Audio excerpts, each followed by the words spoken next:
Public TV ಜೊತೆಗೆ ಮಾತನಾಡಲಿಕ್ಕೆ ಕರವೇ ಅಧ್ಯಕ್ಷ ನಾರಾಯಣಗೌಡ ಅವರು ನಮ್ಮ ಜೊತೆಗಿದ್ದಾರೆ. ಮಾತನಾಡಿಸೋಣ. ಸರ್ ನಮಸ್ತೆ. ಕನ್ನಡಿಗರ ಹೋರಾಟಕ್ಕೆ ಮೊದಲ ಜಯ ಸಿಕ್ಕಿದೆ, ಏನು ಹೇಳ್ತೀರಿ ಸರ್? ಬಹುಶಃ ನ್ಯಾಯಾಲಯ ಸರಿಯಾಗಿ ಇವತ್ತು ಕಮಲಾಸನ್ ಪರವಾಗಿ ಹೋಗಿದ್ದಂತ ವಕೀಲರಿಗೆ ಮತ್ತೆ ಅವ್ರ ಪರವಾಗಿ ಹೈಕೋರ್ಟ್ಗೆ ಯಾರು ಹೋಗಿದ್ರು ಅವರಿಗೆ ಸರಿಯಾಗಿ ಕ್ಲಾಸ್ ತಗೊಂಡಿದೆ ಹೈಕೋರ್ಟ್. ನಾಗಪ್ರಸನ್ನ ನ್ಯಾಯಾಧೀಶರು ಬಾರಿ ಅದ್ಭುತವಾದಂತ ಅವರಿಗೆ ಬುದ್ಧಿ ಹೇಳಿದರೆ, ಒಂದಷ್ಟು ಖಡಕ್ ಆಗಿ ಅವರು ಕನ್ನಡಿಗರ ಭಾವನೆಗಳನ್ನ ಅವ್ರಿಗೆ ಅರ್ಥ ಮಾಡಿಸಿದ್ದಾರೆ. ಅದು ಒಂದ್ ಕಡೆ. ಆದ್ರೆ ಈಗ 1 ವಾರಗಳ ಕಾಲ ತೀರ್ಪನ್ನ ಮುಂದೂಡಿದ್ದಾರೆ. ಇರ್ಲಿ, ತೀರ್ಪು ಏನ್ ಬರುತ್ತೆ ಎಂತದ್ದು ಬರುತ್ತೆ ನೋಡ್ತೀವಿ, ನಾವು ನೋಡ್ತೀವಿ, ಕಾದು ನೋಡ್ತೀವಿ.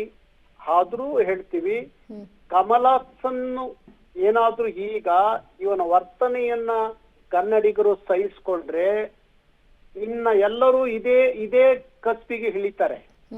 ಹಾಗಾಗಿ ಇಡೀ ಕನ್ನಡಿಗರು ಯಾವ ರೀತಿಯ ಪಾಠವನ್ನ ನಾವು ಹೇಳಬೇಕು ಅಂದ್ರೆ, ಇವ್ರಿಗೆ ಇನ್ಯಾರು ಕಮಲಾಸನ್ಗೆ ಆದಂತ ಒಂದು ಕ್ರಮ ಇನ್ಯಾರು ಇನ್ನೊಂದ್ ದಿವಸ ಕರ್ನಾಟಕ ಕನ್ನಡಿಗರನ್ನ ಕೆಣಕ್ಬೇಕಾದ್ರೆ 100 ಸಲ ಯೋಚನೆ ಮಾಡ್ಬೇಕು.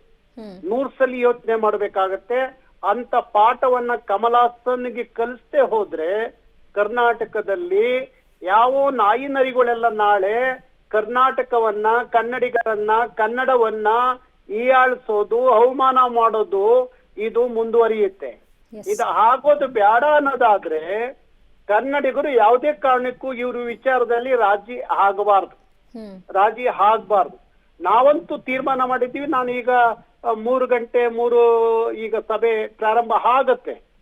ನಾವು ಯಾವುದೇ ಚಿತ್ರಮಂದಿರಗಳಲ್ಲಿ ಇವತ್ತಲ್ಲ ನಾಳೆ ಬಿಡುಗಡೆ ಆದ್ರುವೆ ಕರ್ನಾಟಕದಲ್ಲಿ ಕಮಲಾಸನ್ ಸಿನಿಮಾವನ್ನ ಬಿಡುಗಡೆ ಮಾಡಿಸುವಂತ ಪ್ರಶ್ನೆನೇ ಇಲ್ಲ. ಅದೇನಾದ್ರೂ ಚಿಂತೆ ಇಲ್ಲ. ಮತ್ತೆ ನಮ್ಮ ಮೇಲೆ 100 ಕೇಸ್ ಹಾಕಿ ನಮ್ಮನ್ನ ಜೈಲಿಗೆ ಕಳ್ಸಿರೂ ಚಿಂತೆ ಇಲ್ಲ. ಕಮಲಾಸನ್ಗೆ ಕಳಿಸಿದಂತ ಪಾಠ ಬೇರೆಯವ್ರ 100 ಸಲ ಯೋಚನೆ ಮಾಡ್ಬೇಕು. ಆ ತರದ ಒಂದು ತೀರ್ಮಾನಕ್ಕೆ ಕನ್ನಡಿಗರು ಬರದೇ ಹೋದ್ರೆ ಬಾರಿ ಕಷ್ಟ ಆಗತ್ತೆ. ಅದಕ್ಕೋಸ್ಕರ ಕರ್ನಾಟಕ ರಕ್ಷಣಾ ವೇದಿಕೆ ಇವತ್ತು ಜಿಯಾನ ಹೋಟ್ಲಲ್ಲಿ ಈಗ ಸಭೆ ಕರೆದಿದ್ದೀವಿ. ನಾವೆಲ್ಲದಕ್ಕೂ ರೆಡಿ ಆಗಿದ್ದೀವಿ. ಅವರು ನಾಳೆ 5ನೇ ತಾರೀಕು ಬಿಡುಗಡೆ ಆಗಿದ್ರು ಸಹ ಇವತ್ತು ನಾವೆಲ್ಲ ಕಡೆ ರೆಡಿ ಆಗಿದ್ದೀವಿ. ಅದರ ಪ್ರಾರಂಭಿಕವಾಗಿ ಇವತ್ತು ದಾವಣಗೆರೆಯಲ್ಲಿ ನಮ್ಮ ಕರ್ನಾಟಕ ರಕ್ಷಣಾ ವೇದಿಕೆ ಹುಡುಗರು ಅಲ್ಲಿ ಹಾಕಿದ್ದಂತ ಪೋಸ್ಟ್ಗಳನ್ನೆಲ್ಲ ತೆರವುಗೊಳಿಸಿದ್ದಾರೆ. ಅಲ್ಲಿ ಗಲಾಟೆ ಮಾಡಿದ್ದಾರೆ. ಕರ್ನಾಟಕದ ಯಾವುದೇ ಜಿಲ್ಲೆ, ಯಾವುದೇ ತಾಲೂಕಲ್ಲೂ ಕರ್ನಾಟಕದಲ್ಲಿ ಕಮಲಾಸನ್ ಸಿನಿಮಾ ಯಾವುದೇ ಕಾರಣಕ್ಕೂ ಇದೇ ಅಲ್ಲ, ಇನ್ಯಾವ ಸಿನಿಮಾನು ಬಿಡುಗಡೆ ಮಾಡಕ್ ಬಿಡೋದಿಲ್ಲ.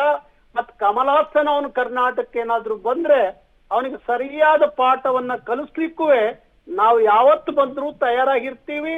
ಆದ್ರೆ ಇವತ್ತಿಗೆ ನಾವು ಏನಾದ್ರೂ ಇದನ್ನ ಸಹಿಸ್ಕೊಂಡು ಕೂತ್ಕೊಂಡ್ರೆ ನಾಳೆ ಭಾರಿ ಕಷ್ಟ ಆಗತ್ತೆ. ಕನ್ನಡಿಗರನ್ನ ಯಾರು ಬೇಕಾದ್ರೂ ಏನ್ ಬೇಕಾದ್ರೂ ಮಾತಾಡಿ ಜಯಿಸ್ಕೋಬಹುದು ಅನ್ನೋದು ಆಗತ್ತೆ. ಅದಕ್ಕೋಸ್ಕರ ಯಾವುದೇ ಕಾರಣಕ್ಕೂ ಬಿಡೋ ಪ್ರಶ್ನೆನೇ ಇಲ್ಲ. Yes, thank you sir. Public TV ಜೊತೆ ಮಾತನಾಡೋದಕ್ಕೆ. ಯಾವುದೇ ಕಾರಣಕ್ಕೂ ಅವರ ಕ್ಷಮೆಯನ್ನ ಒಪ್ಪಲ್ಲ. ಸಿನಿಮಾ ಪ್ರದರ್ಶನ ಆಗಬಾರ್ದು. ಇನ್ನು ಮುಂದಿನ ದಿನಗಳಲ್ಲಿ ಇದು ಬೇರೆಯವ್ರಿಗೂ ಕೂಡ ಪಾಠ ಆಗಬೇಕು ಅನ್ನೋದು ನಾರಾಯಣಗೌಡ ಅವರ ಆಗ್ರಹ.